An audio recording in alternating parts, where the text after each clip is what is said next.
नवाज शरीफ साहब अपनी ज़िंदगी में जब भी कभी फंसते हैं, जब भी कभी उन्हें सामना करना पड़ता है हालात का, तो वो कोशिश करते हैं कि पूरा का पूरा निज़ाम लपेट दिया जाए, तमाम इदारे तबाह हो जाएं, जितना मर्जी पाकिस्तान का नुकसान हो जाए, मेरा और मेरे ख़ानदान का नुकसान नहीं होना चाहिए। इसलिए वो हमेशा निकल भी जाते हैं डील करके। पाकिस्तान के लिए आपने इस शख्स को कभी लड़ते हुए नहीं देखा होगा, मैदान में खड़े होते हुए नहीं देखा होगा। आपने हमेशा ये देखा होगा कि ये शख्स अपने ख़ानदान और अपने इक़्तिदार के लिए हमेशा से लड़ता चला आया है, और इस मरतबा भी ये ख़ानदान यही कर रहा है। अदलिया की ये बदनामी का कोई मौका ये हाथ से जाने नहीं दे रहे। जजेस और उनके ख़ानदान के लोगों की तस्वीर लगाकर, इवन उनकी फैमिली की तस्वीर लगाकर मुस्लिम लीग नून के सोशल मीडिया के जो अकाउंट्स हैं वो उनको वायरल कर रहे हैं।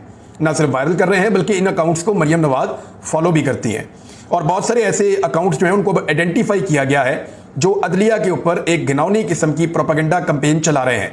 ये मियां नवाज शरीफ साहब के ईमा पे हो रहा है। जैसे माजी में वो करते रहे हैं, उसी तरह वो इस वक्त भी